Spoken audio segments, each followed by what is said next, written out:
Terasa apa? sekali, Terasa. dampaknya luar biasa, pengurangan tenaga kerja. Karena kemampuan hotel untuk membayar tuh semakin hari semakin berkurang.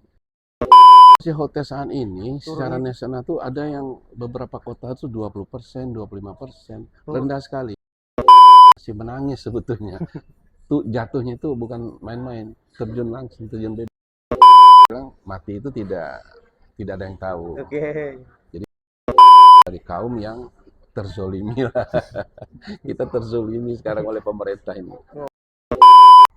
Berani nggak gubernur menghapuskan pajak hotel? Nggak berani. Apa gerang? Oke. Ya. Terima kasih Pak Sahmal Ruhib ya, Ya. yang berkenan hadir di channel Apa Gerang. Jadi Pak Sahmal Ruhib ini ketua dari BPD, BPD ya? Iya, Oh, BPD. BPD sebutannya Pak ya? BPD. BPD. Badan Pimpinan, Perhimpunan ya? enggak, BPD itu Badan Pimpinan Daerah. Pimpinan daerah PHRI Kaltim. PHRI Kaltim ini berarti perkumpulan Pak? Perhimpunan Hotel dan Restoran Perhimpunan Hotel dan Restoran Kalimantan Indonesia. Timur Iya, Pak ya? Kalimantan Timur ya. Pak, panggilannya Pak Samal Pak ya? Pak Samal ya. Oke. Pak Samal menjadi ketua BPD PHRI Kaltim ini sejak kapan Pak? 1 tahun lalu. 1 tahun Jadi lalu. kita periode 5 tahun, 2023-2028. 2023 sampai 2028. Ya, 2028. Nah, sejak periode kepengurusan di bawah pimpinan Pak Samal ini di PHRI Kaltim ini apa aja yang sudah dilakukan Pak untuk program kerjanya di tahun pertama ini? Kita pertama itu bagaimana struktur organisasi berjalan, termasuk daerah-daerah yang belum mempunyai KTA, kartu tanda anggota, kita arahkan setiap kabupaten kota.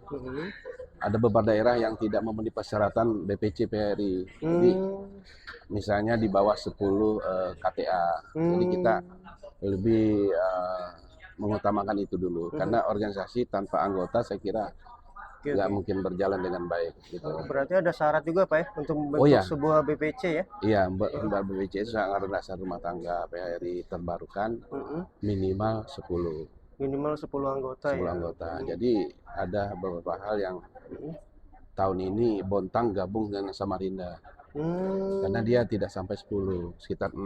Oh, berarti Bontang masih gabung. Jadi gagal dia untuk membentuk BPC di sana. Nah, ini sudah kita tadi malam saya sudah mengadakan silaturahim dengan BPC Samarinda. Saya menjelaskan semuanya. Rencana Muscap Samarinda bulan Juli yang akan datang. Bulan Juli yang akan datang. Ini yang sudah ada berapa BPC Pak? Kita yang aktifnya itu Balikpapan, Samarinda, Panajam, PPU, Bontang yang selama ini memang dia ada rencana untuk merger dengan Samarinda. Hanya itu aja. Sekitar 4 atau 5 lah. Tenggarong juga. Tenggarong sudah terbentuk juga. Sudah 2 periode. Kutai Kartanegara Pak ya? Iya, Kutai Kartanegara.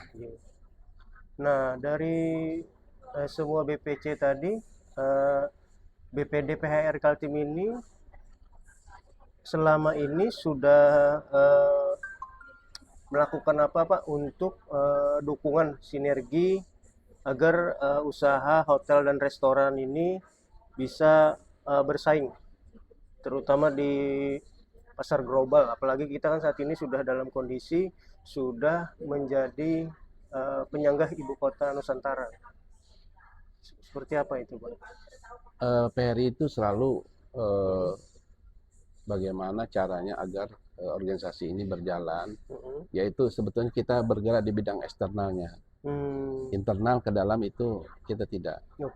Eksternalnya misalnya masalah uji kompetensi, bagaimana pelayanan yang baik, bagaimana memberikan yang terbaik terhadap pemerintah daerah, terutama bidang pariwisata.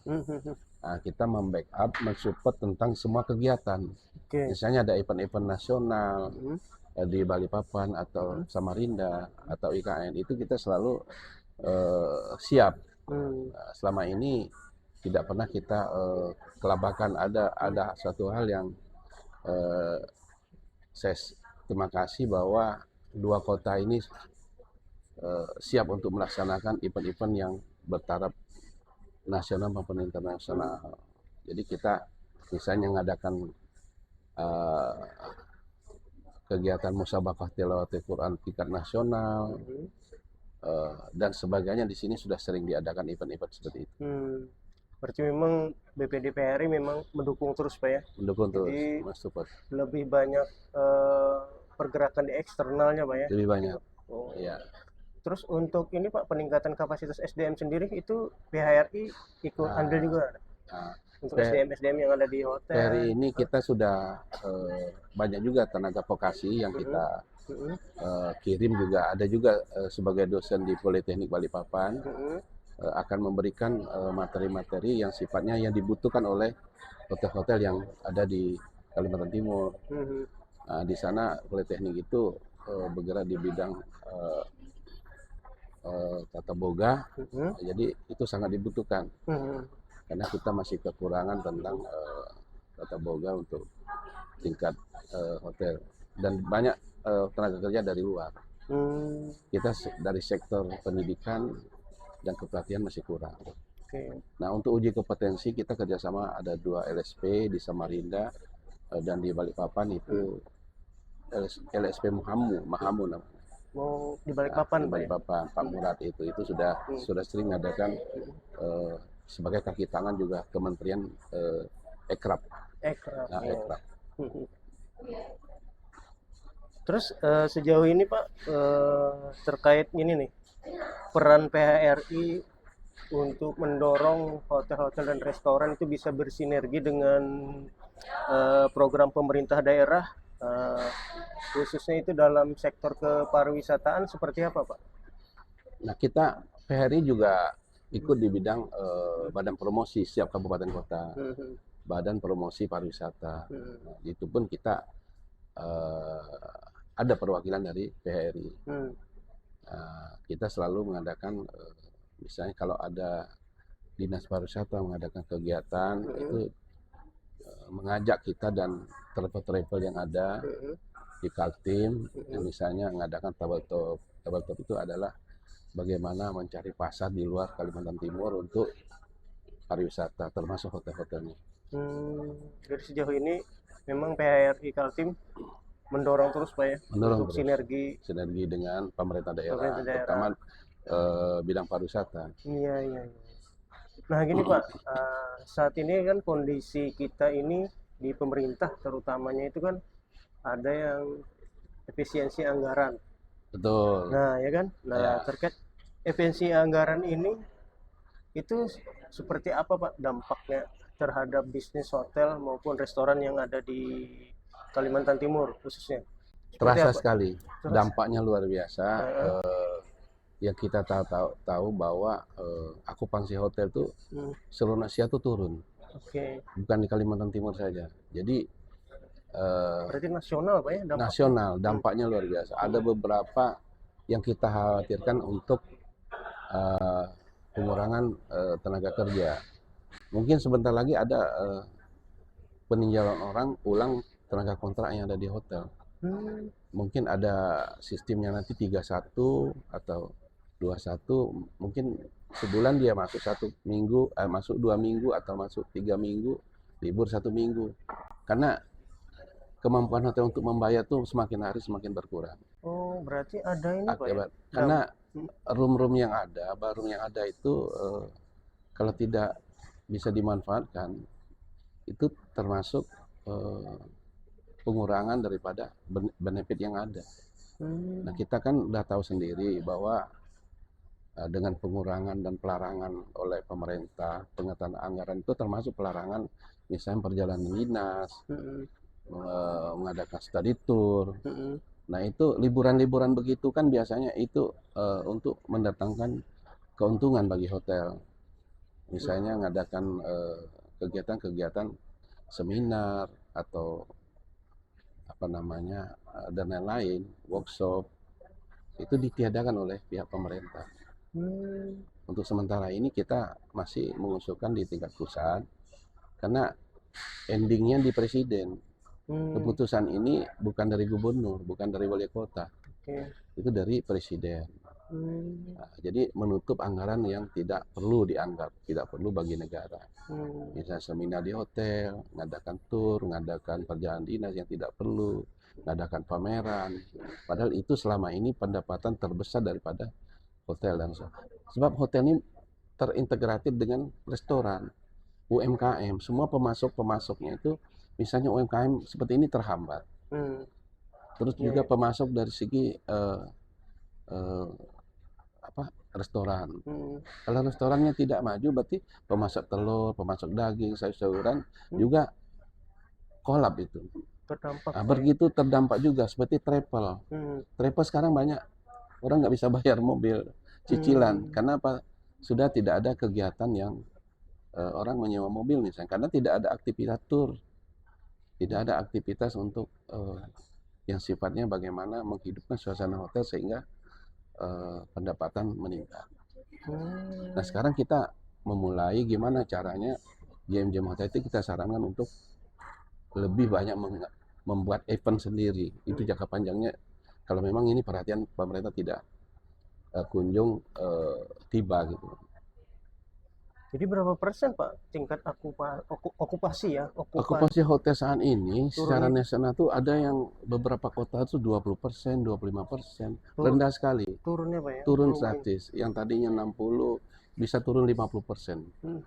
Dari okupasi tahun lalu. Misalnya tahun lalu Januari, Februari, Maret, tahun baru orang berlibur itu mencapai 70%, 80%. Sekarang paling kemarin ada liburan 40%. Itu di Kaltim sendiri berapa persen Pak? Sama Pak? Sama. Kita juga, karena saya punya hotel non bintang juga di Balikpapan, itu dari 70 kamar itu cuma 23, 25 paling sehari. Kalau sudah Senin, Rabu, Kamis ya sudah turun lagi. Kadang-kadang cuma 8 sama 7, jadi 15 kamar totalnya. Jadi kalau 15 kamar itu kan dari 70 hanya sekitar 20% okupansinya. Nah, yang sisa okupasi tadi itu Pak, itu pelanggan-pelanggan di sektor apa Pak yang masih bisa bertahan di 40 sampai 70% tadi ya, okupasi tadi ya? Itu ada nggak data-data? Yang jelas itu non pemerintah, non BUMN. Jadi yang kita khawatirkan ini, yang lain-lain nanti ikut serta, misalnya sektor sumber daya alam, misalnya mereka tambang batu bara, kelapa sawit yang sering adakan di event-event kegiatan meeting atau apa di hotel, mereka tiadakan karena ikut-ikut pemerintah. Mereka juga punya tempat yang signifikan juga. Ini contoh kemarin saya mungkin Mas tidak sempat mantau. Saya mantau, saya jalan kaki, saya ada temuan kemarin. Kegiatan seluruh Indonesia ada di sini kemarin. Nah, pertemuannya ada di pasar apa namanya di Pancanaga? Pasar Pagi. Pasarnya Citra Niaga. Ya. Malah dipakai di situ. Ada ratusan kursi selamat datang peserta seluruh Indonesia. Nah, ini sebetulnya biasa kan di hotel, masa dipakai di lapangan. Nah, seperti ini saya khawatir, kami dari PH khawatir itu ikut-ikutannya pihak-pihak lain, sektor swasta. Oh, kita ikut ini aja di gratis gitu. Nah, mau diapain hotel ini? Baru nih sudah dibangun, kayak di Balikpapan tuh kapasitasnya bisa 1.000, terbesar dibangun sama Pak Charles, Platinum Hotel, terbesar di Indonesia. Bisa kalau nggak salah sampai 2.000. 2.000. Baru besar sekali. Oh, kayak lapangan sepak bola. Nah, ini dampaknya kepada investor berikutnya nanti akan berdampak sekali. Misalnya likuiditasnya, kemampuan untuk membayar perbankan itu pasti bermain di perbankan. Nah, ini sampai sekarang kita masih menangis sebetulnya. Tuh jatuhnya itu bukan main-main, terjun langsung, terjun bebas. Gitu. Terjun bebas, Pak ya. Betul. Nah, terkait tadi Bapak ada sampaikan pengurangan tenaga kerja yang ada di hotel itu di Kalimantan sendiri itu sudah ada berapa hotel Pak pengurangan tenaga kerjanya? Tapi mereka mungkin tidak terlalu terbuka ya, Ya. tidak terlalu terbuka dengan grup-grup. Cuman yang kita dengar sudah ada peninjauan kembali kontrak-kontrak mereka kerja. Peninjauan kembali. Jadi mungkin semacam ada negosiasi, dihadapin bersama kondisi ini gimana. Seperti tadi, zaman COVID dulu kan ada 31, dia masuk 3 minggu, seminggu libur. Ada 2 minggu masuk, 2 minggu libur. Otomatis salary yang mereka terima kurang. Oke. Berarti skema yang diambil dengan kondisi saat ini tuh mirip skema yang terjadi saat COVID gitu. Betul. Lama-lama nanti begitu. Ya mudah-mudahan tidak sampai ke pemutusan hubungan kerja. Karena memang kondisi sekarang itu harus pemerintah meninjau ulang. Karena bukan Balikpapan, bukan Samarinda, Kaltim, itu seluruh Indonesia hancur. Hotel-hotel nanti luar biasa. Orang tidak bisa, likuiditasnya tidak ada. Bisa break even point ini sudah bagus. Break even sudah bagus. Berarti kurang tepat juga Pak ya kalau mau bikin hotel pada saat kondisi saat ini. Sudah nggak mungkin. Orang lebih banyak mau jual daripada bikin hotel. Gitu. Ada hotel yang kira-kira akan terjual nggak Pak dengan kondisi ini? Pasti. Ya? Sudah pasti. Sudah banyak. Ini kemarin bulan Maret itu di Bogor, di Kabupaten Bogor sudah 2. Hotel bintang 3 dijual karena sudah nggak mampu membayar karena likuiditasnya tidak memenuhi persyaratan. Di Kalimantan Timur sendiri, Pak? Ditutup. Di Kalimantan Timur sendiri ada nggak Pak? Nah sampai hari ini saya belum ada ya informasi belum terima info ya. Penutupan hotel belum. Masalah pengurangan itu sudah masih dibahas oleh internal mereka. Saya belum dapat data yang pasti tentang pengurangan atau penutupan. Tapi kalau sampai akhir saya nggak bisa ngebayangin sampai akhir tahun kondisi begini. Termasuk saya juga agak punya problem ya, nggak bisa ngatasin kebijakan negara masalahnya. Oke. Hotel Pasamal apa Pak di Balikpapan? Saya di Jangjaya. Di mana? Jangjaya namanya. Jangjaya ya. Hotel kelas melati aja. Ada 2 tempat. Siap ya. Di jalan apa tuh? Jalan Ruhoi Rahayu sama Jalan Saripudin Yos. Ada 2 Pak ya? Ada 2 tempat. 40 kamar sama 30. Biasanya itu saya bilang tadi jumlah 70 itu 2 tempat kadang-kadang cuma 20 kamar. 10 atau 7 ke 2 13. Nah, berarti nggak sampai 50%. Nggak sampai 50%. Padahal kita jual harga 200, 2,5. Itu Hotel Evian sudah berapa lama Pak? Pertama berdiri yang satu itu 2010. 2010, yang kedua itu 2014. Ya. Waktu COVID kemarin seperti itu Pak ya, menghadapi ini ya? Iya. Tapi COVID kemarin, alhamdulillah sudah pertengahan COVID saya disuruh untuk, saya dulu paling nolak isoman. Karena Pak Wali sama Ibu Kadis Kesehatan meminta untuk menerima isolasi mandiri karena kekurangan kamar waktu itu. Ya saya terima. Ternyata sengsara bawa nikmat juga. Jadi hotelnya full, harga juga bisa di-up ya. Tapi ya, karena kan memang ada kriteria sendiri Pak ya. Ya, hotel-hotelnya jadi kita waktu itu sempat ribut juga. Ya piring terbang juga di rumah karena istri saya nggak boleh. Piring terbang ya, karena saya bilang mati itu tidak ada yang tahu. Jadi saya sendiri yang mengantar nasinya kalau pakai baju APD itu. APD, beberapa orang ikut juga karena saya berani kan. Gitu ya. Alhamdulillah masih hidup saya sekarang. Ownernya langsung turun Pak. Masih turun. Memberi contoh gitu. Ownernya langsung turun. Nah, tadi kita 200 sampai 600 per kamar per hari sama makan. Terus saya bilang luar biasa sih waktu itu, cuman agak telat lah, ada beberapa bulan kita kebagiannya. Gitu ya. Nggak sampai bertahun-tahun gitu. Iya. Nah, dengan kondisi begini Pak, kan kondisi apa tadi itu efisiensi terus menghadapinya begini. Nah, dari pihak PRI sendiri itu Pak, apa yang mungkin sudah dilakukan atau yang akan dilakukan untuk menghadapi skema efisiensi anggaran seperti ini? Nah, BPD itu selalu berkolaborasi kepada daerah untuk mencari bagaimana hotel-hotel tersebut melakukan peninjauan kembali program kerja JMJM-nya. Yang tadinya kita banyak menunggu, sekarang kita setengah lari, yang ketiganya lari. Kita kejar gitu. Jadi membuat event yang tadinya malas-malasan buat event.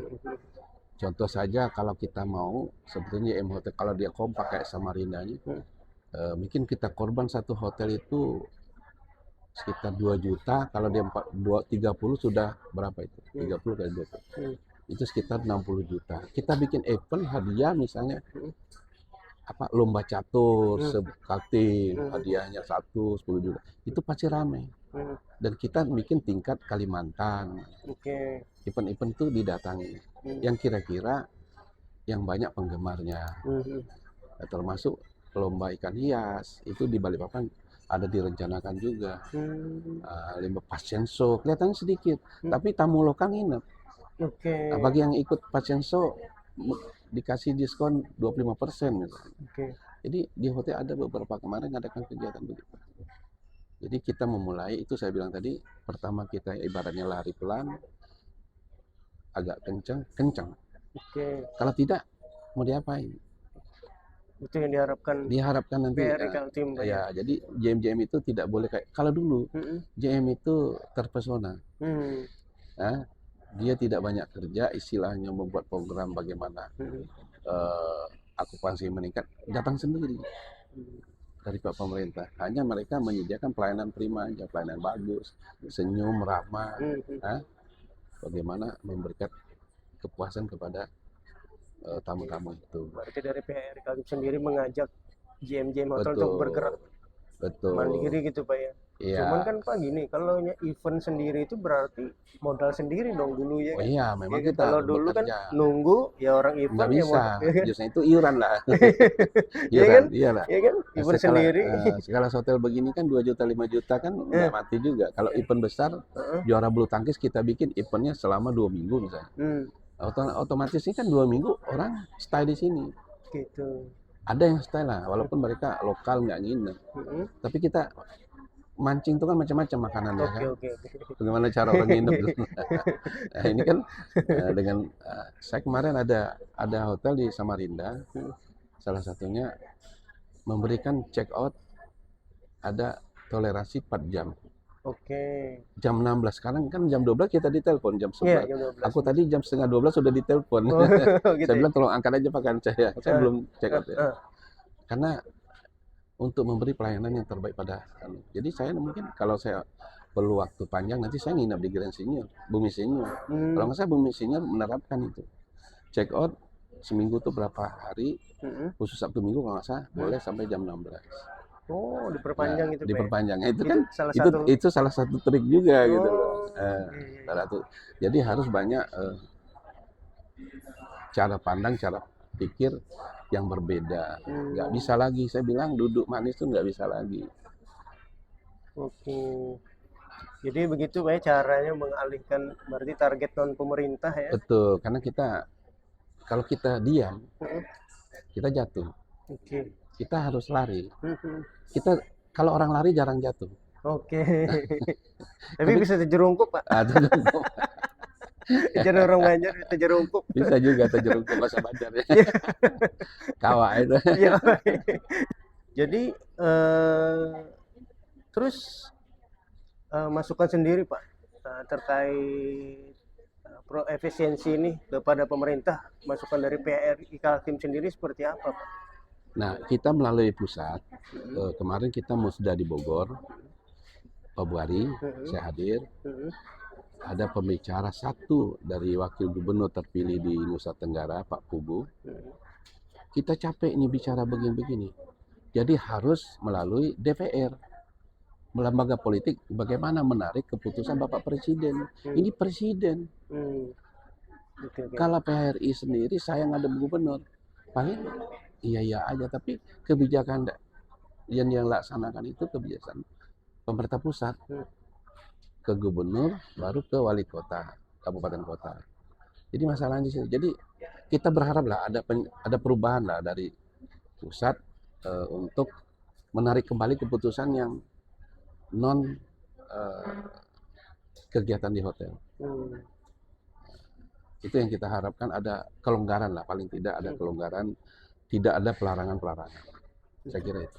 Misalnya apa nih Pak, pelarangan yang kira-kira tidak harus dilakukan? Karena kan saat ini juga ada, misalnya nih di segi kegiatan sekolah nih Pak, kan ada perpisahan di hotel. Ya, Nah itu kan memerlukan biaya-biaya yang menurut ada beberapa orang tua siswa juga keberatan kan ya. gitu. Kita juga tidak bisa menutup mata kondisi-kondisi begitu. Nah menurut Bapak hal-hal apa saja sih yang tidak harus, sebenarnya tidak urgent dilakukan kegiatan itu di hotel gitu? Saya kira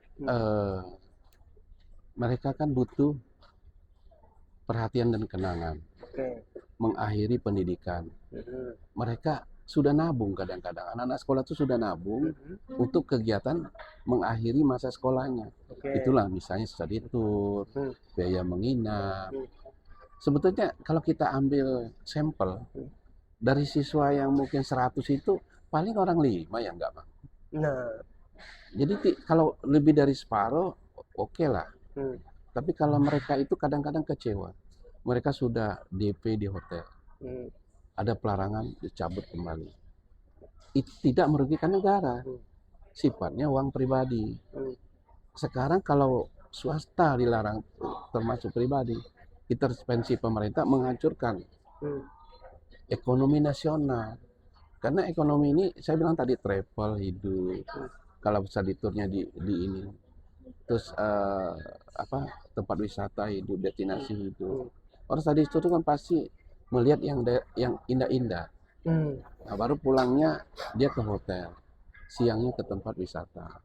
Tapi kalau ada pelarangan, saya kira sudah nggak tepat sama sekali. Kalau pemerintah mau efisiensi, sektor anggaran silakan yang budgetingnya pemerintah.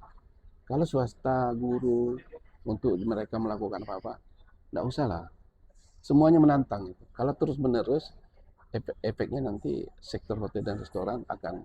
Oh, berarti maksud Bapak pelarangan itu silakan, tapi untuk sektor-sektor Untuk di sementara, pemerintah. itu pemerintah penyematan nggak bisa, misalnya penjaminan dikurangi. Tapi kalau ada inisiatif swasta, jangan juga dilarang. Nah, sekarang kita cari uang dari mana? Iya kan? Itu sudah kita bahas semua. Saya ketemu Pak Wali Balikpapan. Itu rencana saya membahas dengan Pak Gubernur. Supaya kita itu ada desakan-desakan dari bawah. Bukan kita pribadi, desakan dari bawah, dari kaum yang terzolimi lah. Kita terzolimi sekarang oleh pemerintah ini. Nah, betul, jadi perlu diperbankan. Nah, sekarang relaksasinya tidak ada. Berani nggak gubernur menghapuskan pajak hotel? Nggak berani.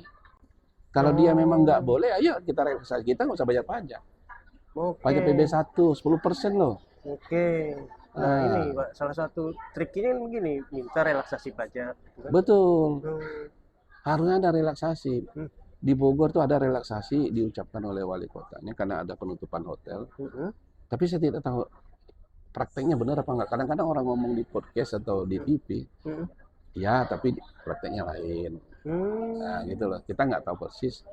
Saya belum telepon kepala BPD Jawa Barat apa benar ada relaksasi.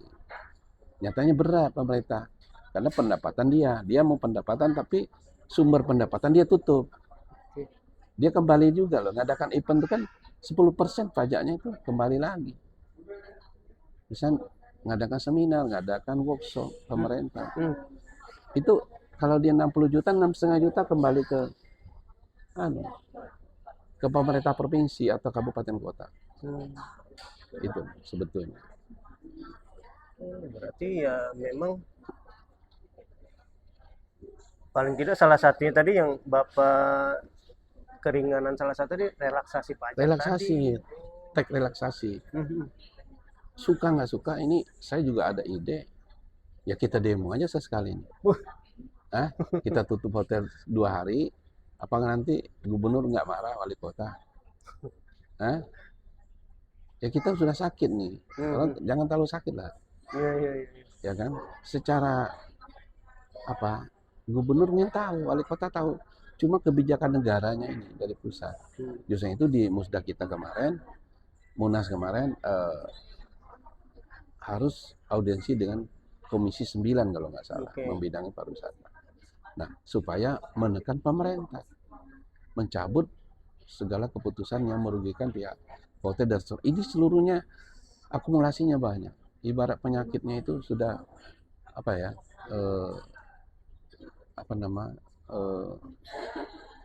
sudah parah.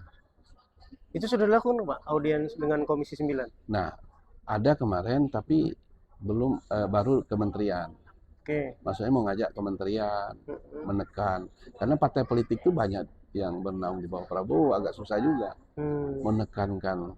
Justru itu fungsi pengawasan DPR ini sekarang nggak jalan karena semua diambil. Justru itu orang bilang dulu kan, seharusnya fungsi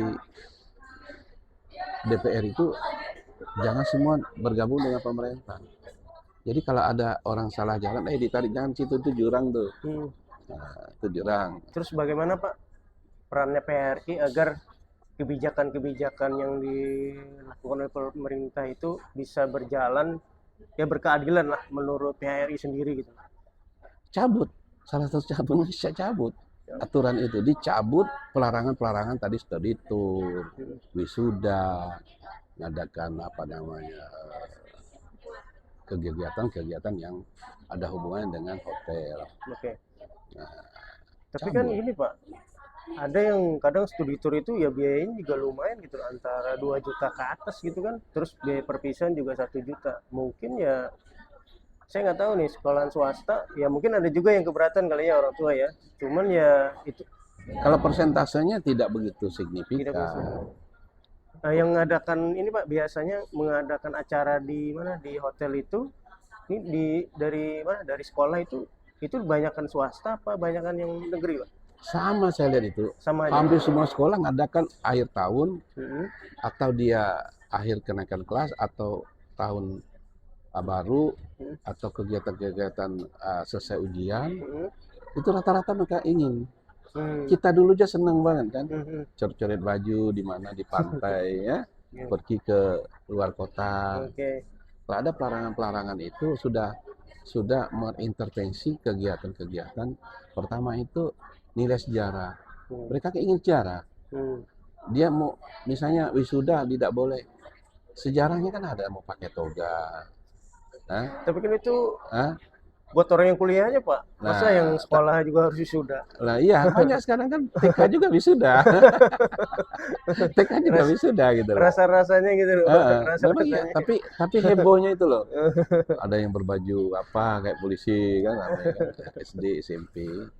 Saya kira terutama pemerintah itu meninjau ulang, paling enggak ditarik-tarik sedikit, jangan full lah. Kalau memang tadinya tidak boleh perjalanan dinas, boleh tapi tidak seperti dulu, ya kan?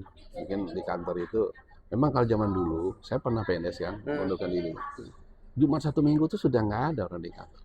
SPJ, surat perintah perjalanan dinas, ada yang ke Makassar, kalau Balikpapan itu ada yang ke Surabaya.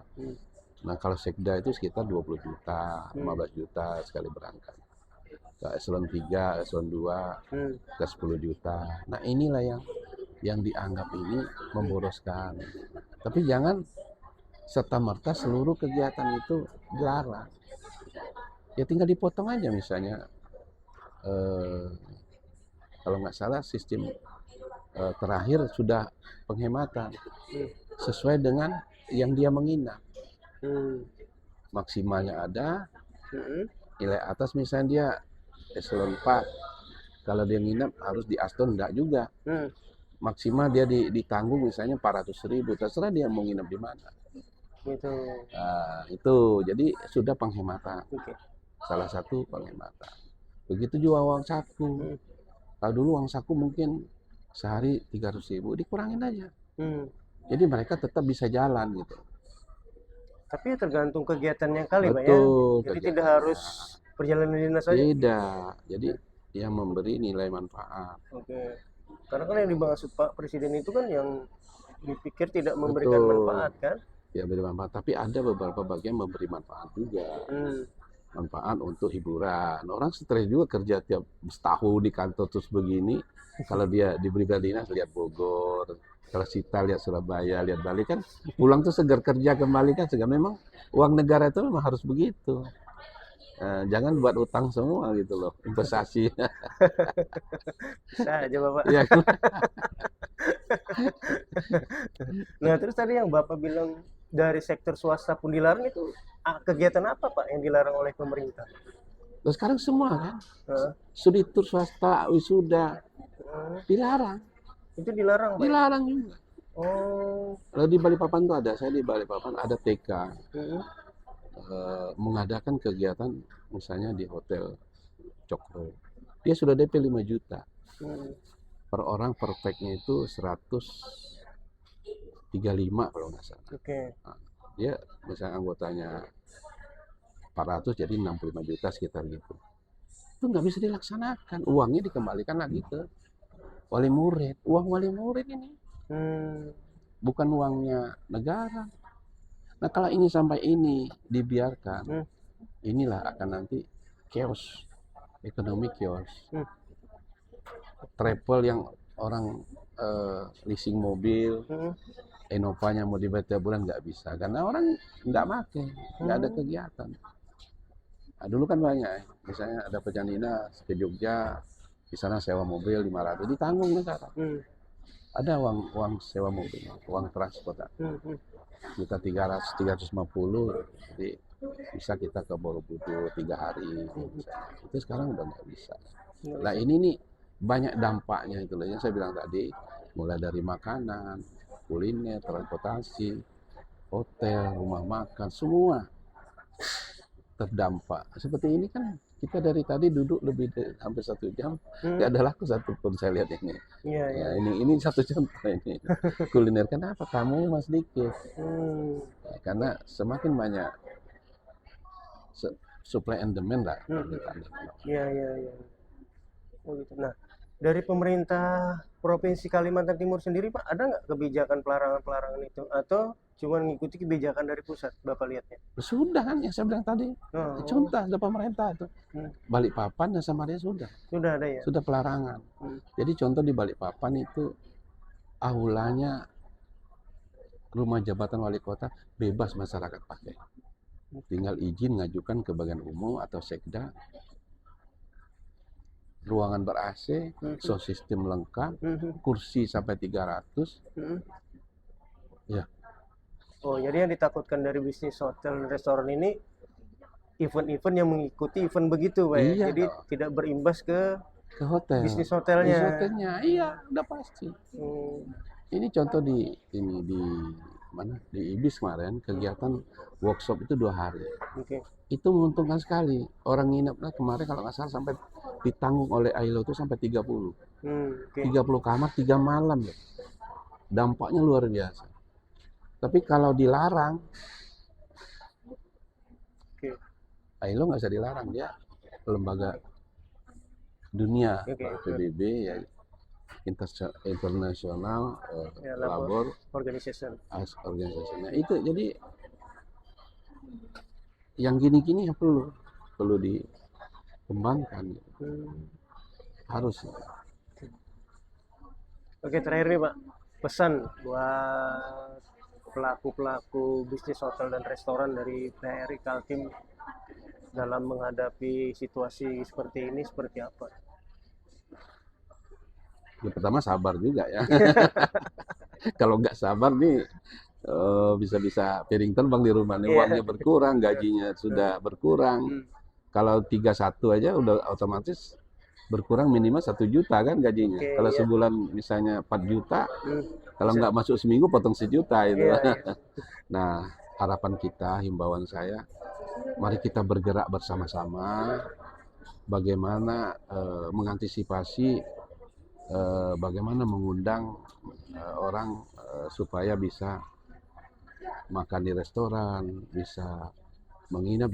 Bikinkanlah event-event, bikinlah kegiatan-kegiatan, dan lagi mencari bentuk pemasaran yang indah daripada kita melihat terowongan-terowongan aja, ballroom terowongan. gelap semua kalau kita lewat, nggak ada orang. Yang tadinya mungkin sekian, ya kita kurangi. Yang penting break even point aja, tidak rugi, tidak laba. Oke. Bisa bayar karyawan, bisa bayar listrik. Ya mungkin ditinjau kembali lah masalah pembayaran. Justru itu saya bilang tadi, manajer-manajer itu harus lebih keras bekerjanya. Dulu manajer bintang 5 di Jakarta, sekelas Sultan, sekelas apa namanya itu, Grand Hyatt, itu JM-nya kenapa orang minta boleh? Nggak mau orang Indonesia, mau bergelar CKHK, mau bergelar sekolah di Jepang. Karena ada jaringan, dia juga wawancara jadi manajer itu harus punya jaringan. Jadi jaringan tour and travelnya di dunia, dia kalau ke Jakarta harus ke hotel ini, hotel ini, hotel ini, udah diatur. Kalau kita sekarang kan mulai nggak menggunakan itu. Oke. Otomatis karena ya dimanjakan juga sih dengan kegiatan-kegiatan yang luar biasa. Sekarang kita kaget, baru diserang begini sudah kaget semua. Serangannya mematikan gitu. Ya sabarlah, kita berusaha untuk cari bentuk ya. Semuanya kalau mendesak kena apa namanya serangan itu memang karena tadinya nggak siap kan. 2024 harus disiapkan seharusnya. 2023 udah siap. Oh, Jawahari kalau saya menang jadi presiden seakan nggak dipilih dia kan. Nah, Prabowo nggak ngomong taruh taknya dipotong. Siap. Oke, terima kasih banyak Pak Ya, Samal terima atas waktunya. Terima kasih Semoga sama-sama. bisa melewati masa-masa Terima kasih. ya sulit lah. Masa Begitu. sulit, Iya. insya Allah. Nah, itu tadi kuncinya sabar Sabar. dan lebih kreatif lagi Pak ya. Lebih kreatif. Iya, ini Jadi aja. manajer jangan tidur di kursi empuk, tidur kursi kayak gini aja. yang buritnya agak keras gitu. Iya. Siap. Makasih banyak Pak Samal Ya. atas waktunya. Oke, terima kasih banyak ya. Nggih. Apa gerang?